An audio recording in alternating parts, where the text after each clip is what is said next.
স্বামীর করুণ কান্নায় তোলপাড় আরশে মোয়াল্লায়, স্বামীর করুণ কান্নায় তোলপাড় আরশে মোয়াল্লায়। কবর ফেটে ওঠে এক মরা বিবি জিন্দা হয় ঈসা নবীর জামানায়। কবি ছন্দের মাধ্যমে সেই ঘটনা তানাদের মহব্বত স্ত্রী যখন ইন্তেকাল করলো তারপর কি হয় লিখছে দেখুন। সুখের জীবন ধরলো ভাঙন এক স্বামী বধূর সংসারে, আর প্রেম পীড়িতের ছিড়ল শিকল বিবি তার গেল মরে। বিবির শোকে কাঁদে ধোকে আর পড়ে রয় কবর ধারে, বলে আল্লাহ আমার পারওয়ারদিগার বধূকে দাও জিন্দা করে। বহুদিন পরে ওই রাস্তা ধরে ঈসা নবী হেঁটে যায়, আর থমকে দাঁড়ায় স্বামীর কান্নায়, আর না নবীর মনে মায়া হয়। তখন কুম্বে ইজিনিল্লাহ বলে কবর দিকে হাত বাড়ায়, সাথে সাথে কবর হতে মরা বিবি জিন্দা হয়, সাথে সাথে কবর হতে মরা বিবি জিন্দা হয়। ফিরে পেয়ে বিবিরে বহুদিন পরে জড়িয়ে ধরে ভালোবাসায়, স্বামীর করুণ কান্নায়। স্বামী যখন স্ত্রীকে দেখতে পেল জড়িয়ে ধরলো আর ধরে তার ভালোবাসাতে আরো কাঁদতে লাগলো। তারপর কি ঘটনা হয় কবি ছন্দের মাধ্যমে আরো কি লিখছে দেখুন। সেই স্বামী স্ত্রীর যে ভালোবাসা মিল মহব্বত কবি ছন্দের মাধ্যমে সে সম্পর্কে অতি মূল্যবান কথাই লিখছে দেখুন। স্বামীর করুণ কান্নায় বলে স্বামী ও গো ঈসা নবী, আর বলে স্বামী ও ঈসা নবী দোয়া করো খোদার দারে, মরা বিবি জিন্দা করে দেখালে এই বিবি এখন আর না মরে।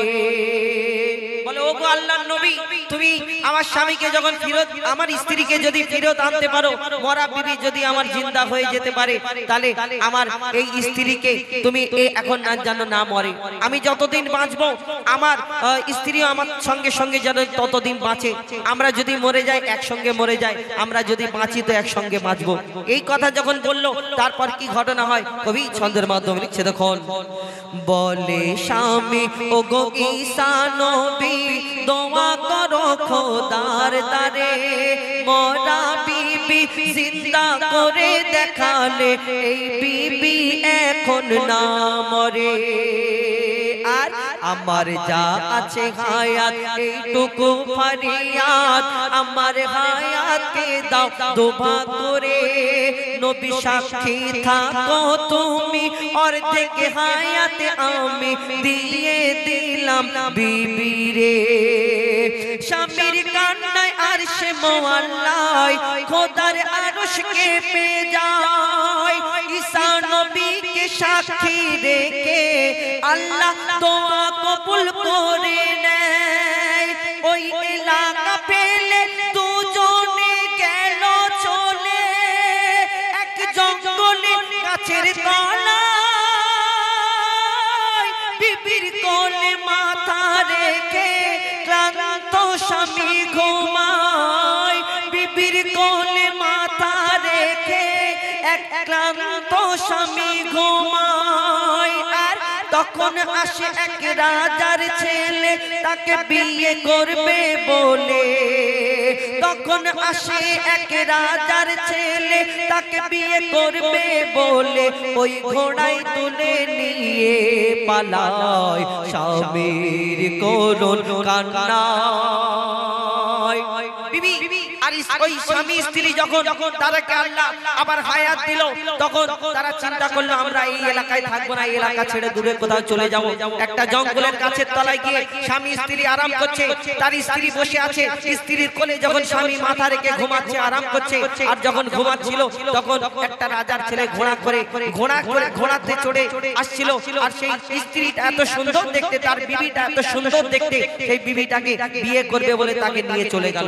রাজপ্রাসাদে যখন পৌঁছে গেল, সেই রাজার ছেলের সবকিছু দেখে তার স্ত্রী রাজি হয়ে গেল, ঢলে গেল তার দৌলতে যে আমি রাজার ছেলের সঙ্গে বিয়ে করব, মানে আমি এই রাজরানী হয়ে থাকবো, এই দুনিয়াতে রানী হয়ে থাকবো, আর আমার ওই একটা স্বামী যার সাথে আমি রাস্তাঘাটে ঘুরে বেড়াচ্ছি, এর থেকে ভালো আমি রাজপ্রাসাদে থাকবো।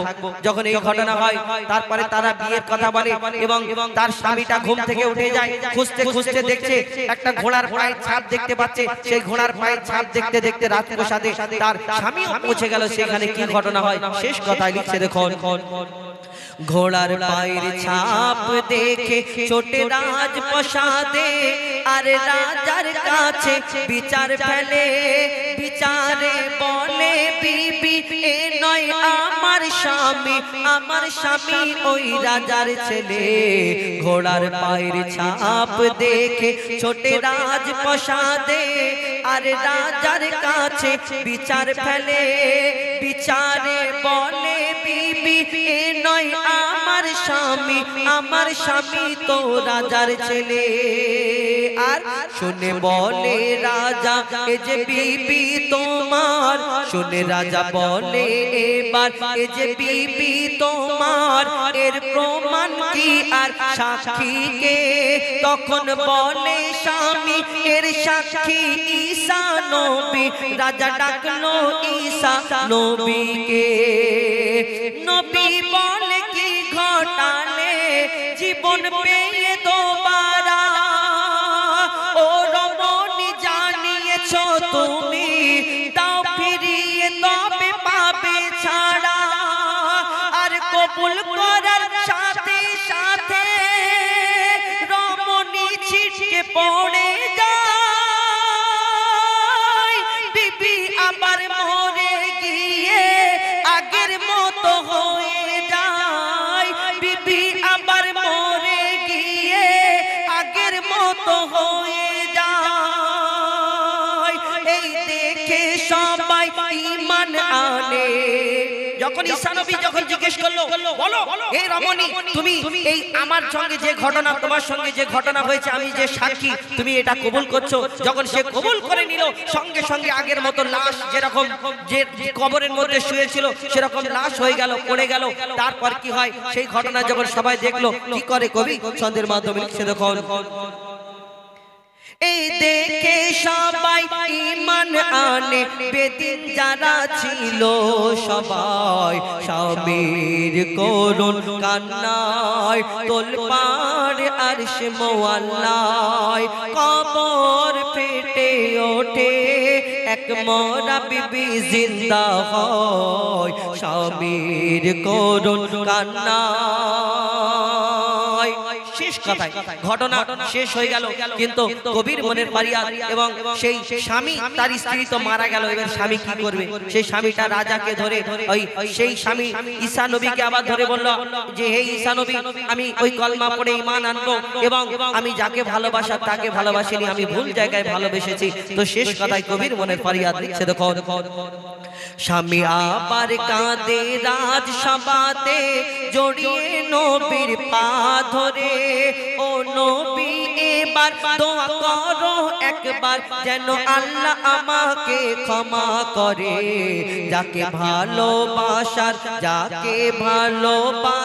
কথা সেই আল্লাহকে দূরে রেখে, যাকে ভালোবাসার কথা সেই আল্লাহকে রেখে দূরে, মিথ্যা ভালোবাসার পিছনে ছুটেছি সারা জীবন ধরে। আল্লাহর বিচার সবর ধরে আর শুকর আদায় করতে হয়।